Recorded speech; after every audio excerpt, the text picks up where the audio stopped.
નવસારી જિલ્લામાં મેઘરાજાની ધમાકેદાર બેટિંગ સામે આવી છે, જ્યાં ચીખલી, વાંસદા અને ખેરગામ તાલુકામાં વરસાદી માહોલ યથાવત છે। ઉપરવાસમાં પણ ભારે વરસાદ વરસી રહ્યો છે। તેના કારણે સ્થાનિક નદીઓ બે કાંઠે વહી રહી છે। ચીખલી નજીક કાવેરી નદી પણ બે કાંઠે વહી રહી છે। તડકેશ્વર મહાદેવ મંદિરમાં કાવેરી નદીના પાણી ઘૂસ્યા છે। નદી કાંઠે સુરક્ષા માટે પોલીસ બંદોબસ્ત ગોઠવાયો છે, જેથી કોઈપણ સ્થાનિક નદીના પટમાં ન જાય। સાથે સાથે નીચાણવાળા વિસ્તારોમાં જેટલા પણ ગ્રામ્ય વિસ્તારો આવેલા છે તેમને પણ એલર્ટ કરી દેવામાં આવ્યા છે। ઝી24 કલાકની સ્ક્રીન પર કાવેરી નદીના એક્સક્લુઝિવ દ્રશ્યો આપ જોઈ રહ્યા છો, જ્યાં ઉફાન પર છે આ નદી, ધસમસતા પાણી, સ્થાનિકોમાં ખુશી।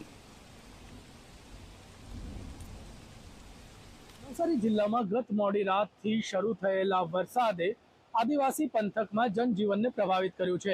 ખાસ કરીને વાત કરીએ તો આદિવાસી પંથકમાંથી જે પસાર થતી કાવેરી નદી છે, એ કાવેરી નદીમાં ઘોડાપૂરની સ્થિતિ હોય એ બની છે અને હાલમાં જે છે કાવેરીમાં જે તડકેશ્વર મહાદેવ મંદિર જે ચીખલી રિવરફ્રન્ટ પાસે આવેલું છે, એ કાવેરીના પાણીમાં ગરકાવ થયું છે।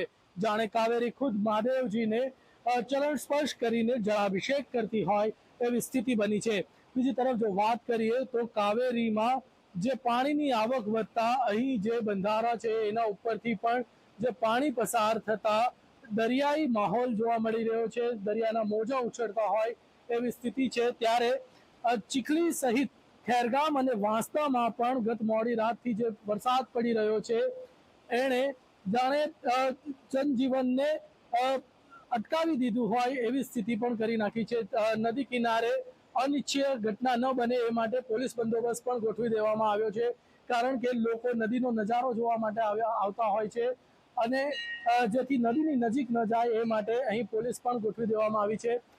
મહત્વની વાત કરવામાં આવે તો ગત મોડી રાતે જે વરસાદને કારણે જે આંકડાની ઉપર વાત કરીએ તો સવારે 6 વાગ્યા સુધીમાં ખેરગામ અને વાંસદામાં 4 ઇંચથી વધુ વરસાદ વરસ્યો હતો, જ્યારે અત્યારે સવારે 6 થી 10 વાગ્યા સુધીના 4 કલાકમાં જ ખેરગામમાં 4.25 ઇંચ વરસાદ ખાબકી ચૂક્યો છે।